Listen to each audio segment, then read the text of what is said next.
Hey there, I'm Mark. I am Evan.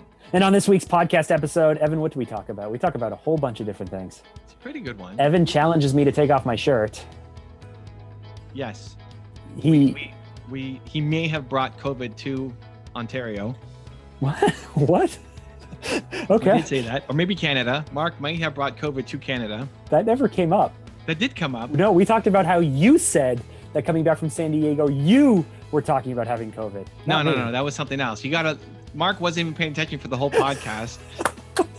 I said that I hope that you didn't bring it to us. I hope that you didn't bring it to us. You'll have to listen. There's that and a lot more. There's a lot more.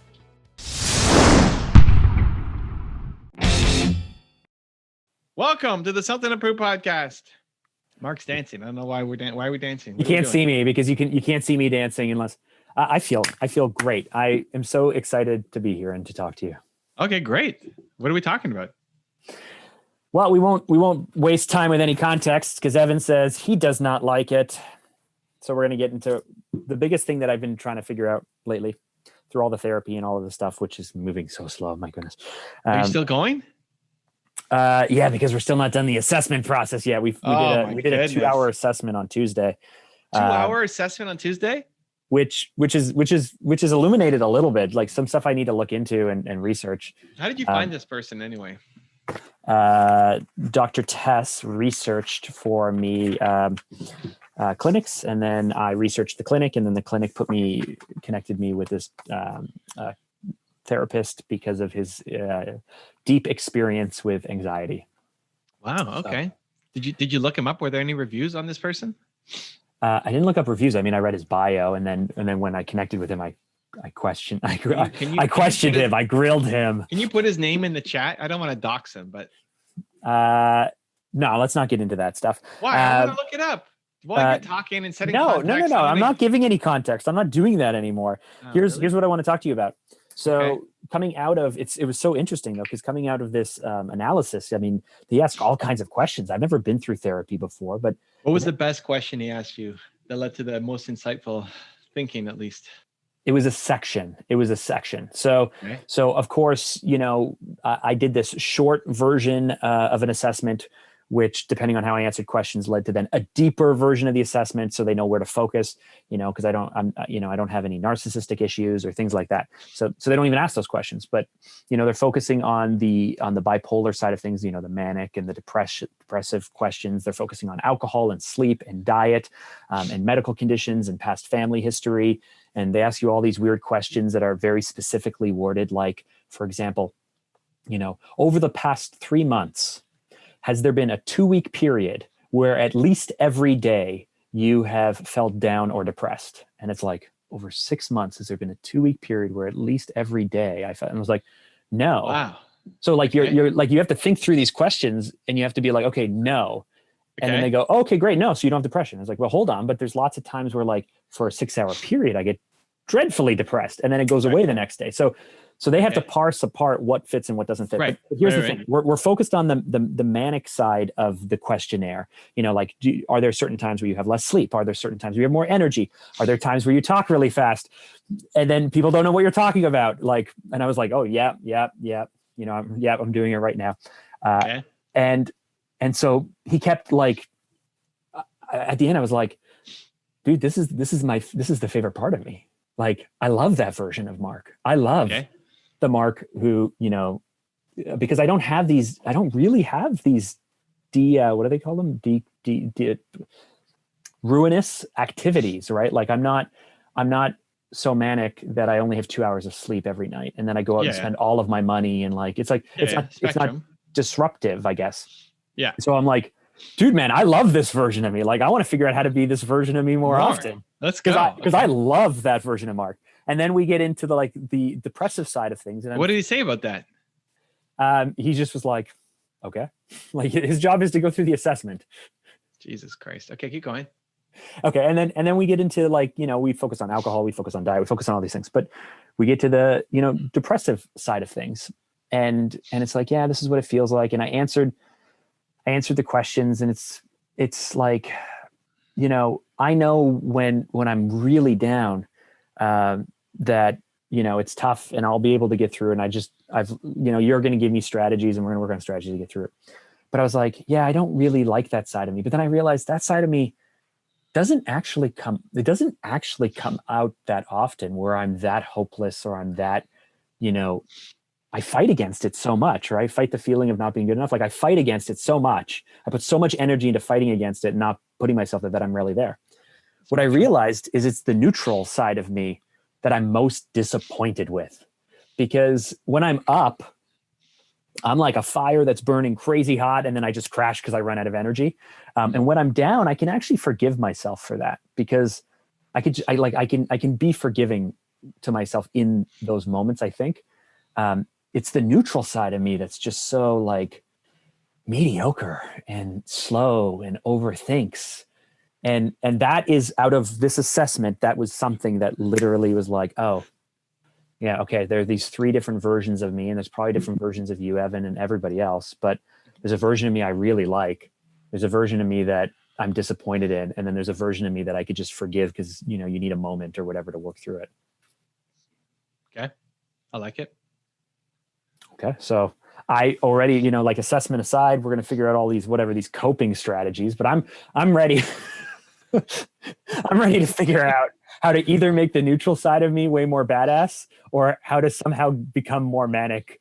It's funny because you going there, you could tell him. Have you told him these 3 things? Like the neutral? No. I that's too bad. I thought about this. He's perpetuating the neutral mark. I came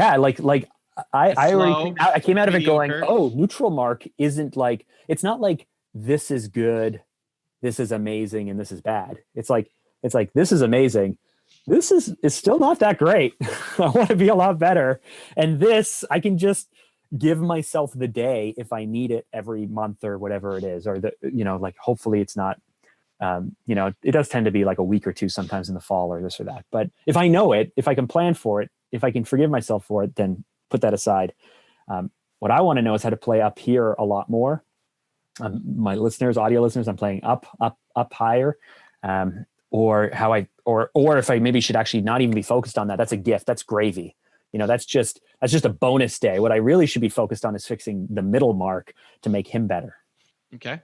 That wasn't all context. That was a question. Well, what's the question? The question is, what should I focus on? Should I try and be focusing on what triggers will help me be more energetic and more bold and more manic? Or should I just say, that's a bonus if I get that. What I should really be focused on is fixing, the neutral version of Mark, and which one's the real Mark? Which one is the version of Mark that I need to wear most of the time, and which one is the version of me that's stepping outside of it? Parallel paths, but your bigger opportunities with the neutral. Like the up will come. The up will come. It'll come naturally. It'll come. You'll have these moments. You'll have these big breakthroughs, and we gotta ride those waves and live them out and do the things that matter the most, and not get bogged down by crap in our lives when you're feeling that. There might be some triggers that you could set up more easily for that, but those will come naturally. It's neutral mark. What do you need to do to make yourself proud every day? That's where you're living most of the time. Neutral mark is not a happy mark. That's the problem. Neutral mark is not a happy mark. Which is where everybody has. They may not have the high highs, low lows like you, but the idea that you're resting.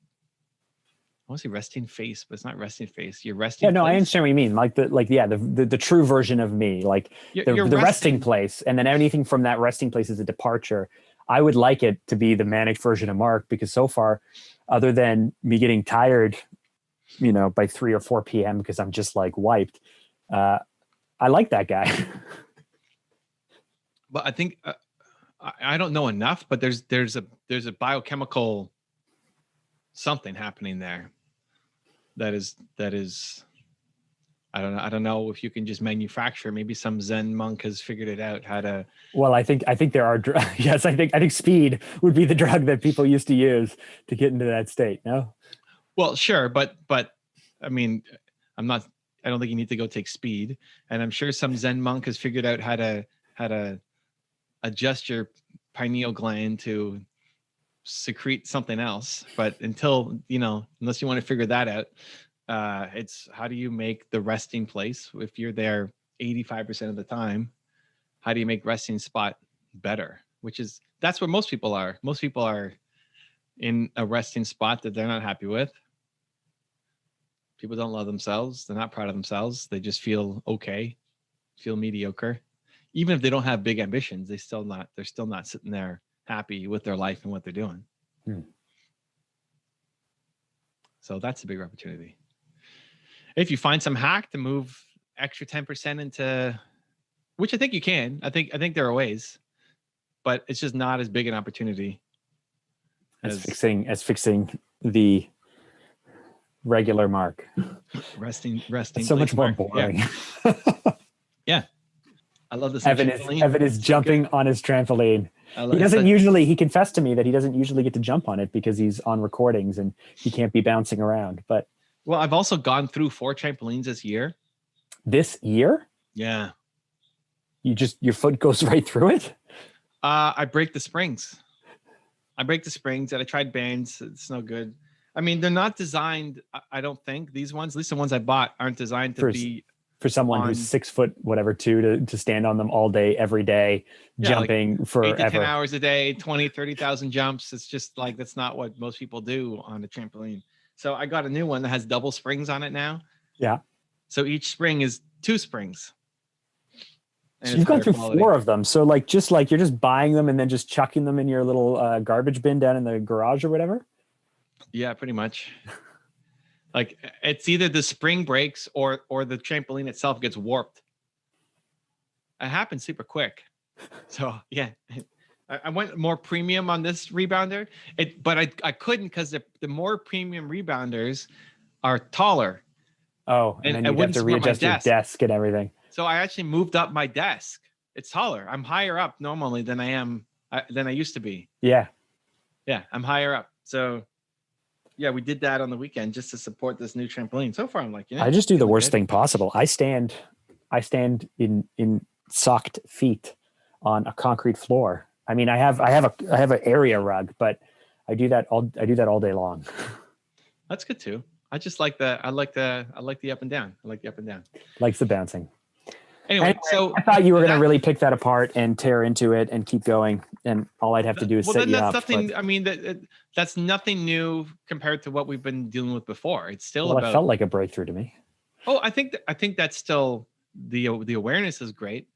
The action is not much new. It's still, okay, what do we do in our upstates? If that's 10% of our time is spent in the upstates and 5% of our time is spent in the downstates, or I don't know, whatever number you think kind of makes the most sense, you're still 80, 75, 85% in neutral and various degrees of neutral, but not like crazy awesome or crazy crappy. So how do we leverage those upstates, downstates? Have you read Man's Search for Meaning? No, I've got it here. It's super short. It is. I listened to it on Sunday.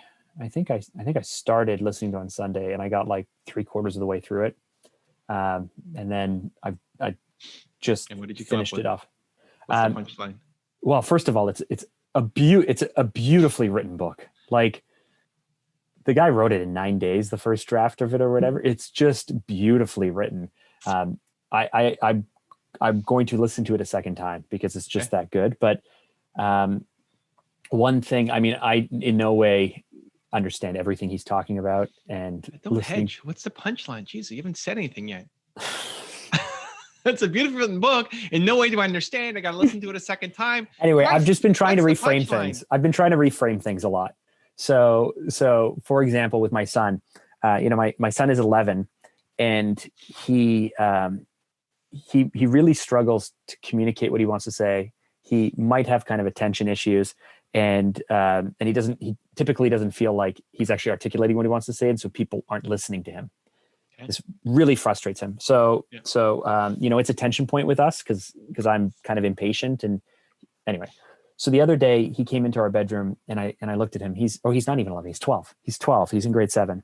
And I looked at him and I thought, this is the same boy where when he was 3, I would, do this at night. When he was 4, I would do that at night. When I was 5, I would, tickle him a certain way or act a certain way.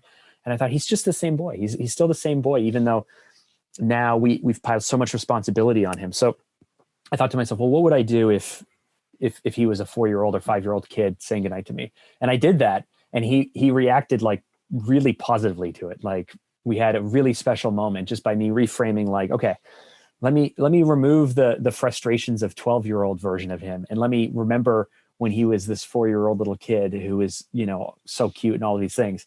And it like really, it profoundly changed the way that I thought about in the last few days about him. And, I told you, we were talking about last week about us working together and what we work on and how we work together and, for your marketing.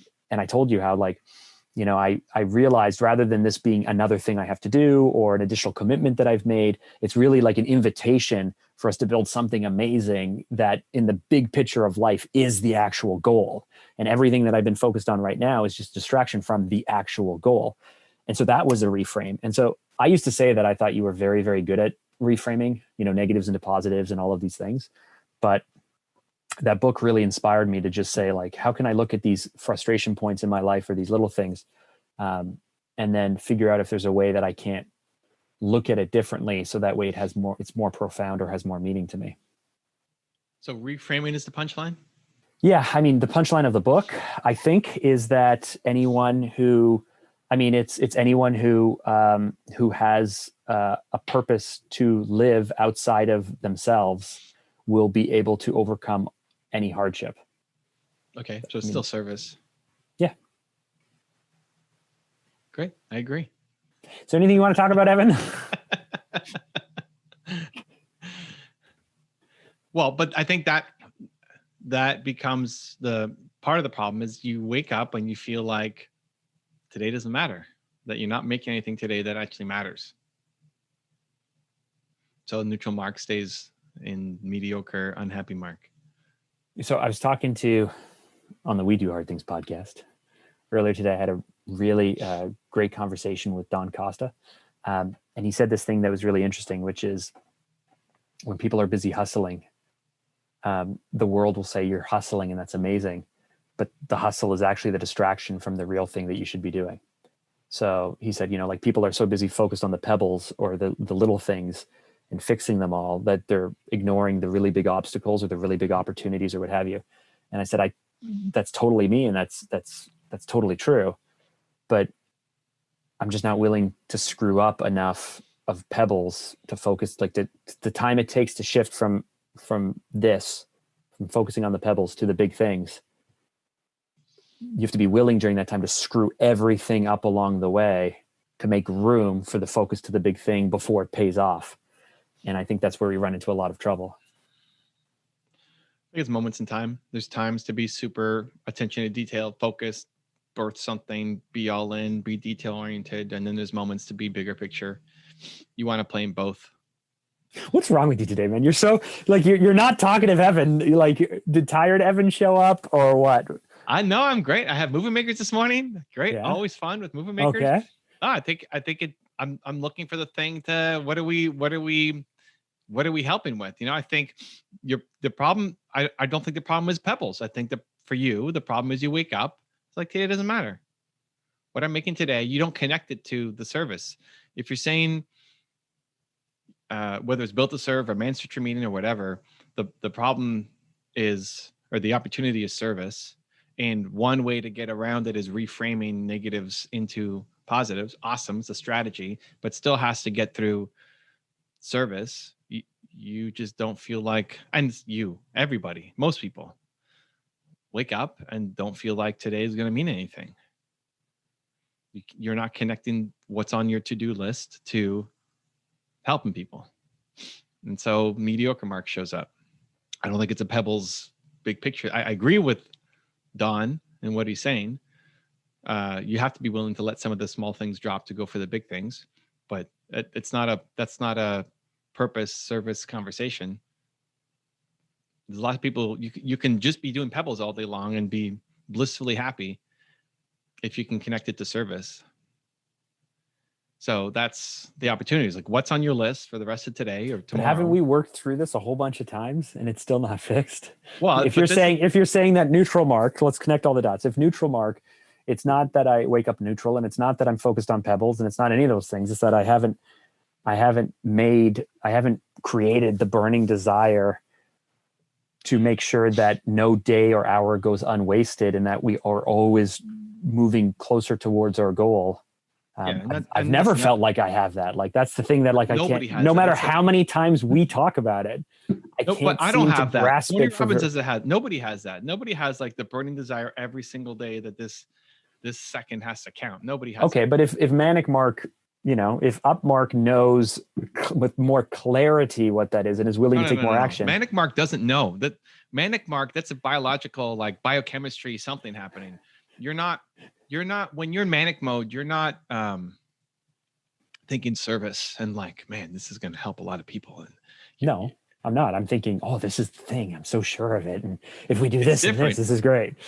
But that's fine. And you like that mark. You don't have to change that mark. We're not now suggesting to go bring service into Manic Mark. You've already got that side down pat. It's neutral mark connecting the work. So what are you doing tomorrow? What's on your schedule tomorrow? On my schedule tomorrow, I have to connect our HubSpot account to our email marketing so we can start to release our emails. I have to review our landing page for our marketing campaign and develop new creative. I need to review a client document. I need to chase a client for something else. I need to finish off your Movement Maker funnel, build out all the case studies for business development. That's just the top of my list. Yeah, great. And the reframing needs to get done how does that connect to this meaning something in service? So you're going to, mine is easy. That's super awesome. Working on Movement Maker funnel. That's going to get done. That was delivered with some very low energy. That is not awesome. No. All the other the Movement Makers. That's just easy. But all the other stuff on that list. That's playing. That's a joy, basically. Exactly. Yeah. But I don't know. I forgot everything else on the list after you said Movement Makers. Well, half of it is stuff for our own business development and marketing. Half of it is client consultation and work and things like that I have to do. So it's looking at your day in the morning and it's connecting. You look at that list and you have to reframe it to figure out how this is going to help people. And not just another to-do list that you're going to slowly get done. It doesn't feel. It's funny. Important. I used to have a lot of conviction. Back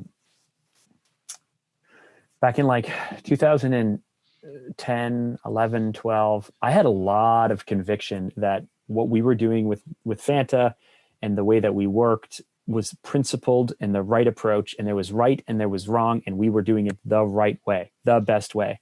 And others weren't. And if you went with someone else, you're putting yourself at risk. And then I lost along the way, either, the market matured or the market changed, or that people caught up with us, or they copied us, or we fell behind, or I lost confidence in that it even mattered, or I got bored. I don't know what it is, but I guess I don't have that clear, that doing this at this level, this well, is the thing that has to be done because it feeds my soul and it's the gift that I'm giving the world. I don't know what that is. I don't like as many times we went through this. Like, yeah, okay, but we spent 2 podcasts. It just doesn't last for long. At the level of giant mission, you just have to feel like it matters. Like, this email that you're about to write matters to the customer. It's gonna measurably improve their business, whatever else is on that list. It's gonna help you grow your business. It's gonna help you accomplish what you want and live the life that you want to be living. You have to transform the task list into a big reframe to connect it to service somehow, whether it's top level giant conviction, if you're not with us, you're wrong. Versus no, if I get this Movement Makers page done for Evan, he gets to launch it and he's going to get more people in. And Movement Makers is awesome. And every time I see him, it's Movement Makers until I hear it coming out of my ear.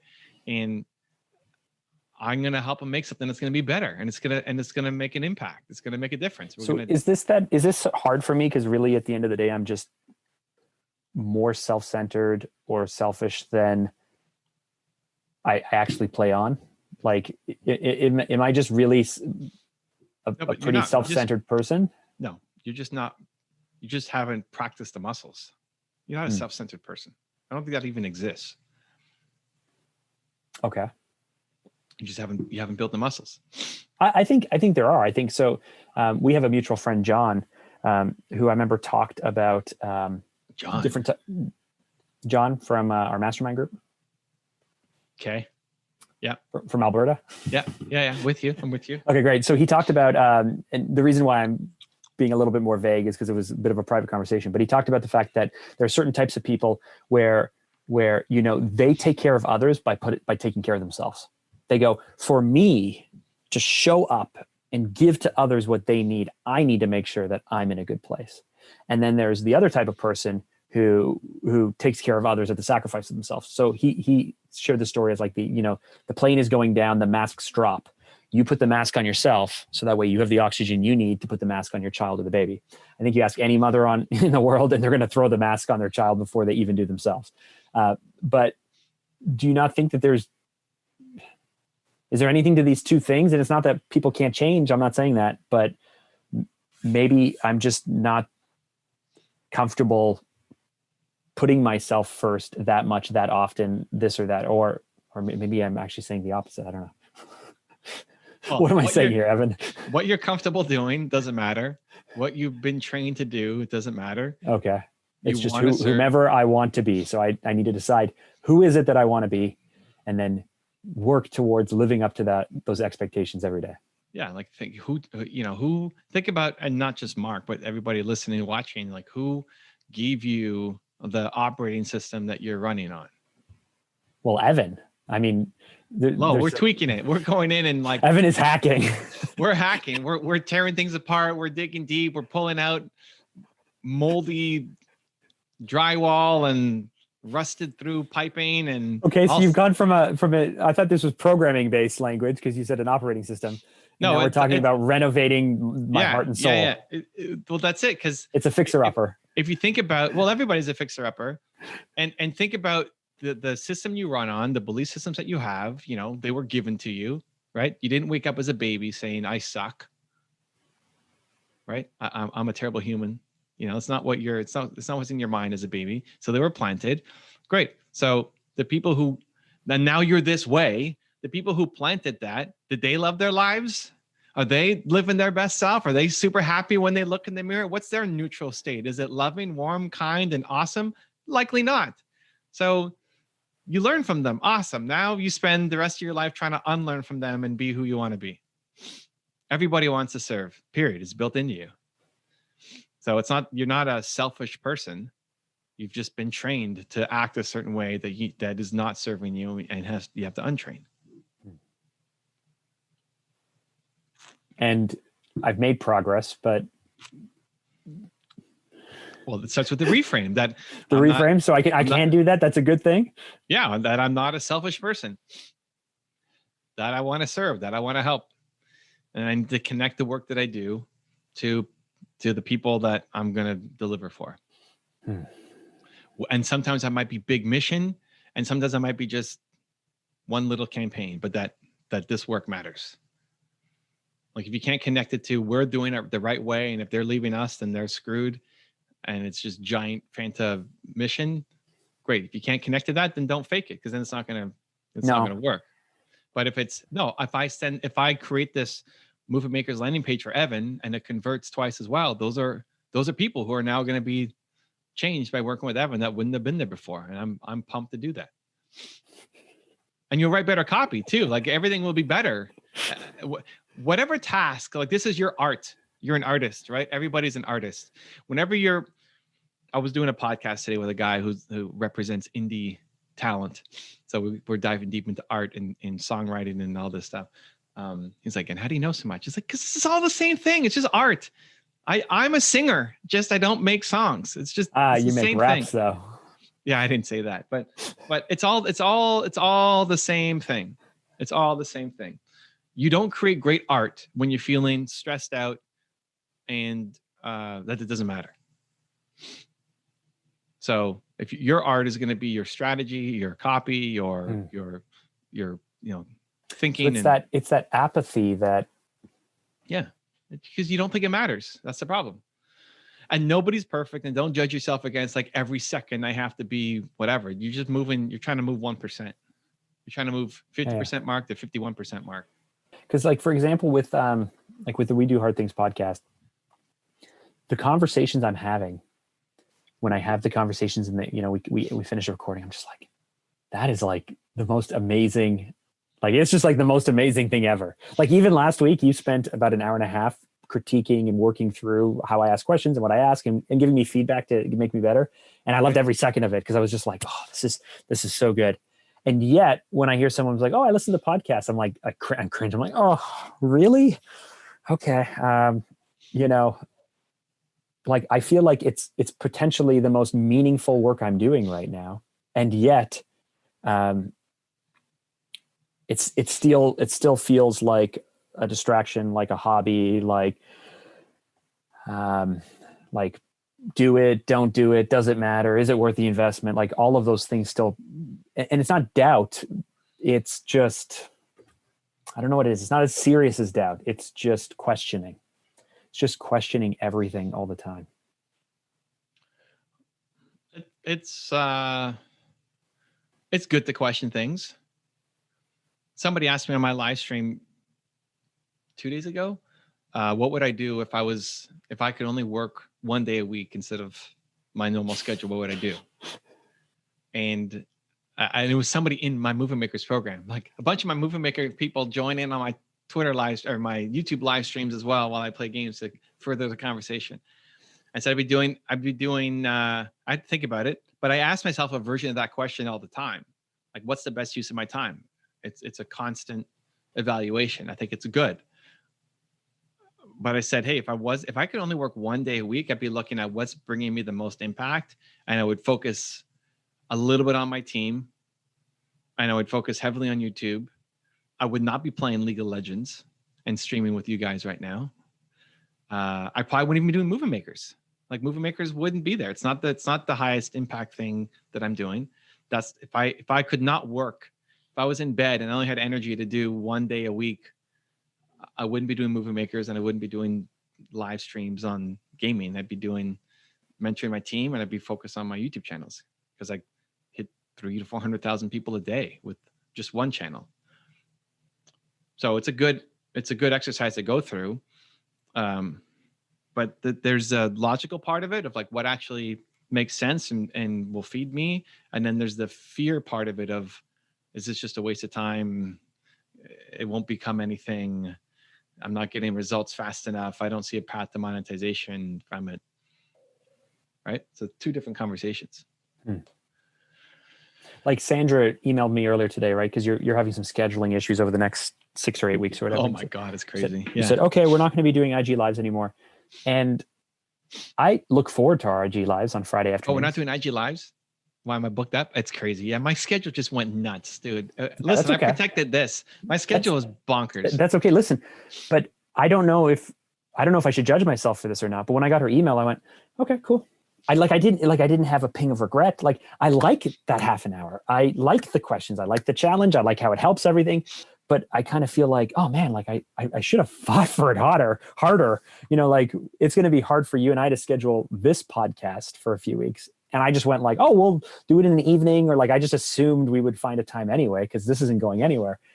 But, you talk about if it's in your calendar and you go like, oh, I got to do that. It gets cut.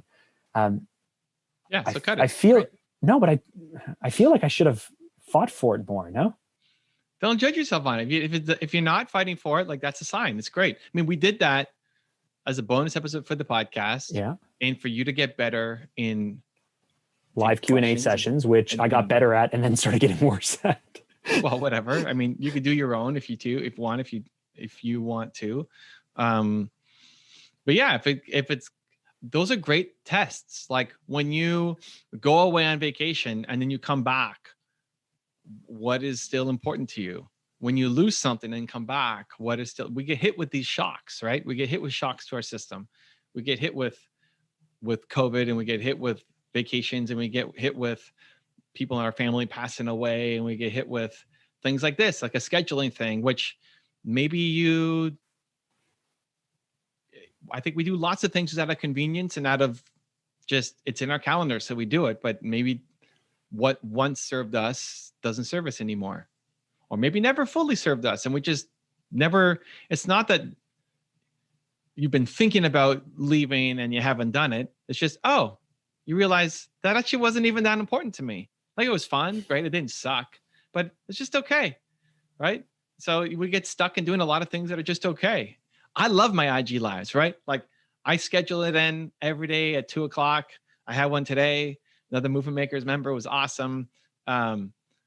I like it. I look forward to it. I love doing it with you. You're actually making me feel like I'm really going to miss it now, actually. Just talking to you about it. I'm like, oh man. Yeah, that's not a good, that's not like, a good, it's just a proximity. That can't be a good arbiter. What I wanted my response to be, and so if I were writing someone else saying, hey, I can't do this, I would want their response to be like, oh man, okay. And that's what I wanted my response to be. And it wasn't. It was just like, well, I don't care. Whatever. You don't want to do it, or you're not like super. No, but dump it. Who cares? I don't want to do it with you anymore. Forget it. I'm out. Oh, screw you, man. No more Fridays, dude. That's it. It's over. I said we would reassess in January. Don't tell me that. Reassessment's already done. You better miss it. But that's what it should be. It's like, I'm already missing it now that we're talking about it. No. Let there be a little bit of distance. So it's not just proximity effect, but that should be it. Like, hey, if we go through December and this was not your choice, right? It was kind of forced upon you. I guess Sandra reached out and said, Evan needs his time back to do something. No, what she said was, hey, Mark, Evan is already given this time to someone else for these reasons. So we will not be doing this. We will not be doing this starting next Friday. So good. And that's why I was like, no problem. Okay. That's the thing. So like, it goes away December. If you're going through December and it doesn't even cross your mind, great. Like, it shouldn't be the thing, and don't feel guilty for not doing it. That's where sometimes you have to have hard conversations, right? Where you go and talk to your friend or your employee or your boss and say, this is just not enough energy. This isn't the right energy of where we need to be playing. So I'm going to, just like The Office, right? Like, you don't want to go back to your office. Yeah. Post-COVID, I mean, we had a whole show. Go back to episode 48 and we talked about it. Mark doesn't want to go back. We've got way more than that. Mark doesn't want to go back to random numbers. Post-COVID, like, you're not missing it. If anything, you're kind of dreading it. That idea of having to go in every day. It's a chore to go in. Oh no, I'm never going to do that again. Wait, but that's great. Like, I've already determined like I'm ready to sell my truck and get a different thing and everything. You may not have ever come to that without COVID. Yes, I agree. Without the shock of being forced to do it. It's so bad. And yes, there's so many things that are wrong and that happen, but out of that, you gain some great insight. This is the self-awareness piece. When that shock happens, it's outside your control. You didn't bring COVID to us, I hope. So it happened. It's here. I hope. I don't know. Listen, I just keep thinking about your February episode where you flew down to San Diego right when COVID started to break, and you went, deep down, a part of me really wishes that I had COVID just so I could beat it. And yeah, that's always stuck with me. I said I wish I had COVID just so that what? Just you said you were flying back. Oh, just to beat it? Oh, you said you wish you had, because you were sick at the time and everyone's looking at you funny. You said, I wish I actually did have COVID just so that way I could beat it. Yeah. That's a reframe though, right? I mean, that's it. That's a massive reframe. It's the best. Like, we used to talk about that. You don't say that anymore, right? It's the best. All of this went wrong. Oh, our campaigns stopped work. It's the best. It gives us a chance to fix it. But look at what COVID happened to you. It actually became great in a lot of different ways. And one of them is you realize you don't want to go back to your office. And so now you're organizing your business and your life. And there's going to be some bumps in the road. Like if COVID finished tomorrow and you went back to normal, you're not going to the office. Other people might want to come in. It's going to be a little bit different, more adjustments. But when those shocks happen, you have to decide what was actually important. You know, like when my sister-in-law passed, it was super rough month. And especially like that last week where just dealing with family stuff, not sleeping well, not on my usual schedule. And then you come back, you realize, oh, like I'm not as productive or not as energetic, or like, oh yeah, I used to do that in the morning. I forgot that I used to do that in the morning. I need to get back to doing that thing in the morning again. And you realize that, yeah, I got to do that. And other things like, oh yeah, that thing, I don't think that even served me. Like, why was I doing that? I had a reason. I tried it and whatever, but I don't think I need to do that anymore. And we just don't, you can't, I think, to be gentle on yourself, you can't force that all the time, every single time for every year of your life, constantly judging whether you did the right move or not. It's just not possible. But when you get, I think you have some conscious intention behind it, especially when you're feeling like something's wrong, to do a good dive to figure out what the source of that is and try to fix it. And when you get hit with a shock to the system, to get the learnings and the lessons from it. So I think you should miss it. Like, whether you shock yourself proactively, or do you just react to whatever the universe is throwing at you?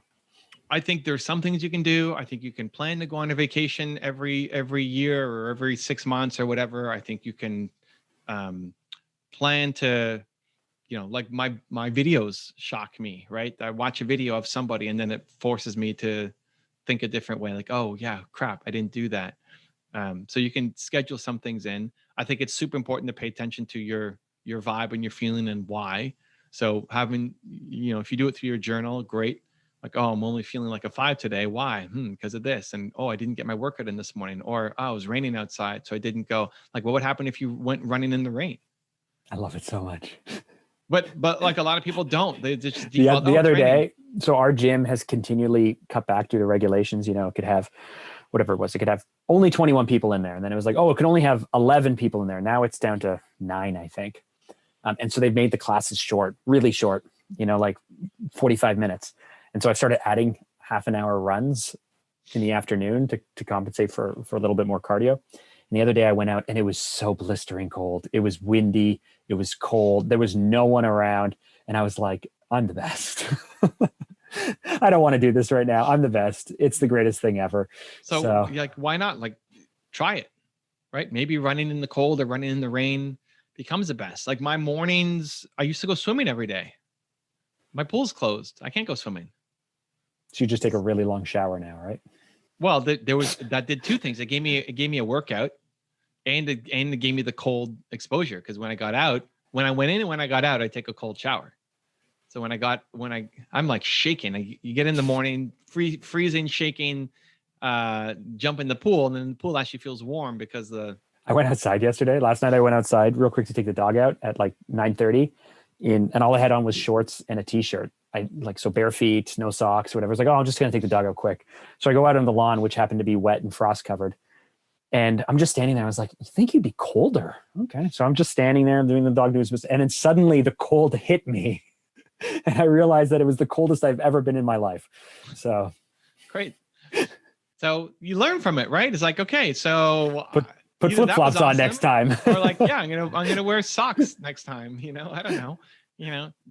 You learn from it, right? So a shock to the system, to then something has changed, your schedules change. We design our schedules, hopefully, as perfect fits for where we are right now. And then you change and you grow and you evolve, and some things get stale and boring and old. And we don't often tweak our schedule as much as we need, and we've accepted things as they are. And sometimes we need something from outside to push us in a different direction. But a great acid test is, do I miss it? So in the moment is great. Like, how do I feel in the moment? And then how do I feel a week later and 2 weeks later? Are you still missing it?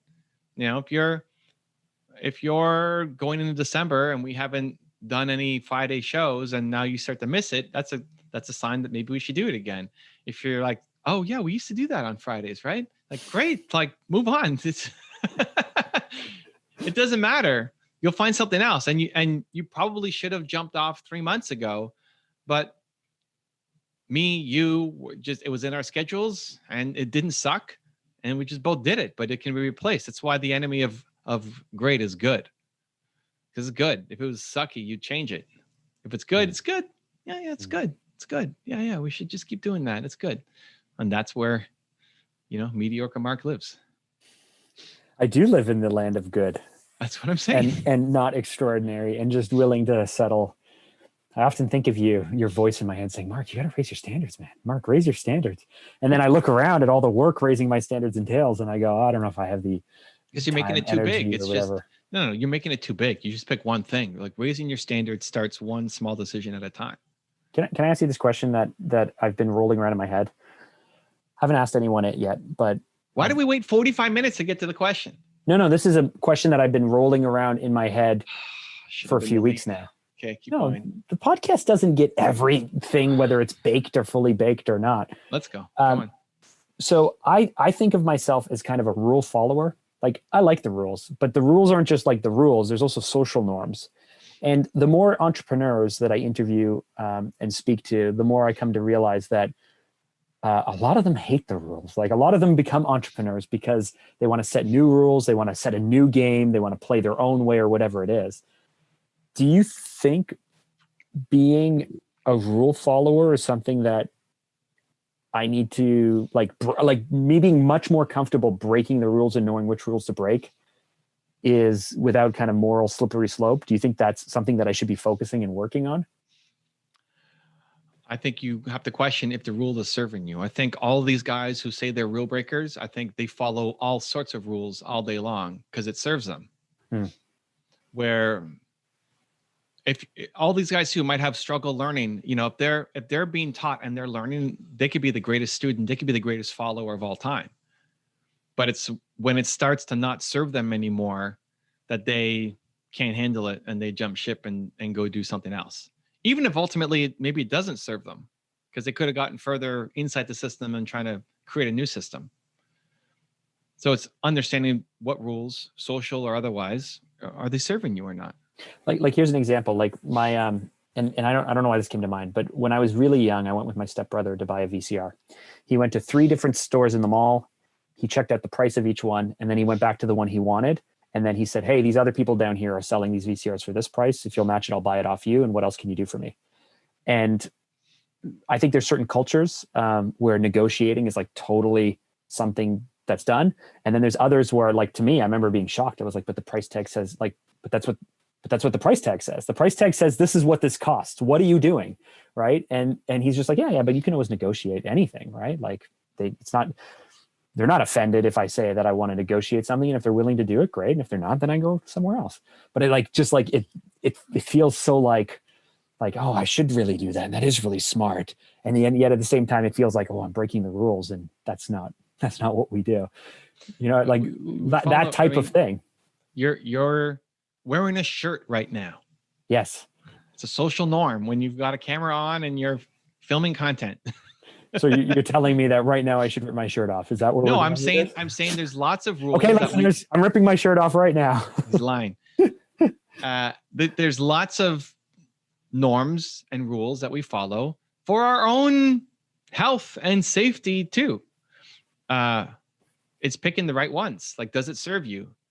Do you even care about? So what? So now taking your shirt off in the middle of a podcast, does that somehow serve you? Besides the fact that it's awkward, or it would actually be really funny. It would also make for a really good opening hook for the podcast episode. So maybe I should do this now because it'll get more people to watch it. On this episode, Mark's not wearing a shirt. Why? You'll find out if you get to the end. Most of we follow rules by default. Just sometimes it becomes the point where the rules don't serve us anymore. There's that classic example of like the monkeys. You see the monkeys with the like electric shocks or something, where it's like the monkey, they put a bunch of monkeys. I'm gonna mess it up, but it doesn't really matter. Oh, and they monkeys in a every cage. Time they reach for a pellet or something. There's like if you climb the tree to get the fruit at the tree, everybody gets shocked, and then they slowly got rid of the shock, but the monkeys had already learned that So they never climbed the tree. Don't climb the tree. And then they slowly replaced the monkeys. Mm-hmm. But the monkeys who remained would teach the new monkeys don't climb the tree. So then it became this whole thing that this is now what we do.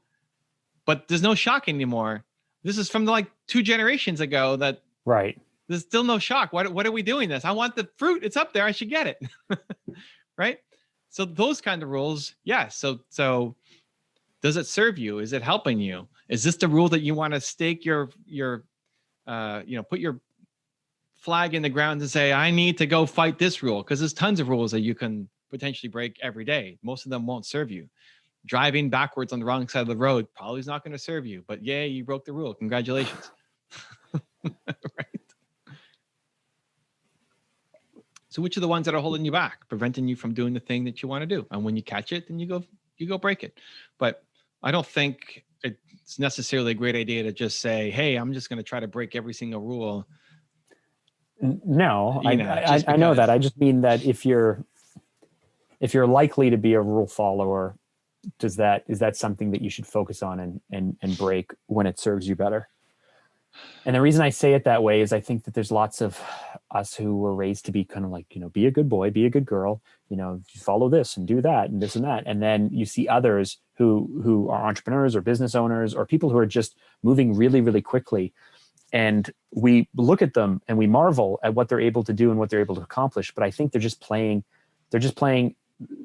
maybe a different game, but they're playing the same game with a different set of rules. And so they're able to make these huge leaps and bounds that were uncomfortable to make for whatever reason. And I want to play the game by their handbook, not by the ones that the biggest rules to break are not the ones that have been forced upon you, like traffic laws or wear a mask or whatever. The biggest rules are the self-imposed ones. The biggest rule to overcome is the other people's judgment. Most people don't win because they're afraid of not being perfect, and not releasing whatever their thing is, whatever their art is, whatever their idea is, getting it out into the world, being judged, getting criticism, and as a result, they don't do anything. It's not even a rule that anybody has placed on us. It's our own limitations, our own lack of self-confidence, our own lack of self-worth, and so we don't create. So you catch that. When are you playing small because of somebody else's opinion of you, and then start to attack that? That's when you start to see the real growth. Like I think all the people that you look up to, respect, admire, playing a different game, whatever you want to call it, they have a willingness to put out imperfect things, potentially be judged for it, and keep going. And not be so caught up on this thing being perfect, because there's another one coming up tomorrow, by the way. And just keep making, keep creating. Great, your first video didn't get 1 million views. Awesome. You haven't done one in 3 months. Where's the next one? Break that rule. I know that sometimes if I just stay silent long enough, you'll drop the tag on that clip we need to cut and pull out and throw on IG. Silent Bob. Silent Bob? Silent Bob, isn't that a thing? I don't know where that Jay and Silent Bob. Yeah. From Clerks originally, and then they were featured in Mallrats, and then Chasing Amy, and then Dogma, and then Jay and Silent Bob Strike Back. And wow, I used to be really, really into Kevin Smith. I don't even know who Silent Bob is, but Silent Bob is played by Kevin Smith. He's the writer and director of all those movies. Oh yeah, this guy. Oh man, he has a crazy funeral story. Are you talking from his from when he did that huge? He's super cool. I should have him on the We Do Hard Things podcast. Yeah, he did that series where he went to all the universities and he would show up and he would just talk for 5 hours with no plan. Yeah. And people would ask him a question, then he would give like a 45-minute story. I love it. Sessions. Yeah. And so we did a top 10 on him, Kevin Smith. Yeah. And he had this story about his dad who was in the hospital and he was dying. So it's like his last. Oh, Nina brings some cappuccino cup? Decaf? Is it a cappuccino cup? Cappuccino. Look at that in the cup. Decaf espresso. Don't get it wrong, Drager. Don't get it twisted. So he's like sitting by his father's. He's in the hospital. His father's, last breaths, and just before his father died, he yells, like at the top of his lungs, yells in like agony, and then he's dead. And he does it on camera. He's like, oh, like he yeah. and then boom, his father's gone. It's not this like peaceful transition or anything. Because he was fighting right to the last second. Well, I don't know. I mean, I don't know that he explains it, but then his brother calls like, how did he die? And he told him he died yelling, screaming for his life. Yeah. I'm sorry to laugh, but when he does tell it on stage, it is somewhat funny. I mean, it's like a memorable, I don't remember the other clips, but it was a memorable, and it was just about like, make the most of your life so that you don't end up screaming, yelling when you get to the end of it. Right. Anyway, that was a big segue, but I love the jam session idea like, that's great. 5 hours. And he did that like self-funded, like, so he paid for everything. He filmed everything. He released everything, but he did that back in, what was that, 2007 maybe, or 2009? Like it was pre people doing this for YouTube, right? Like he must've sold it to HBO or something, but. Those are my favorite. Dude, the jam sessions are just the best. It's the best. Jam sessions are the best. Anyway, so we'll leave it there. Full circle. No, full circle. We'll wrap a bow on it. Okay. It's about Mark Drager, who is the everyday man when he's in his normal state. Sure. Connecting, reframing the work that he's about to do to having an impact and making a difference, and not overjudging or over criticizing himself for not feeling like it's not part of some big master plan, but the goal is to move from 50% to 51%, just a little bit more intention behind the day, and that today will matter. And every day, make it just a little bit, tiny bit, march forward. Because happiness comes from service. Last week's episode, Mark thinks was bumpy, but I loved it. So go check it out. It's right there. Continue to believe. We'll see you there.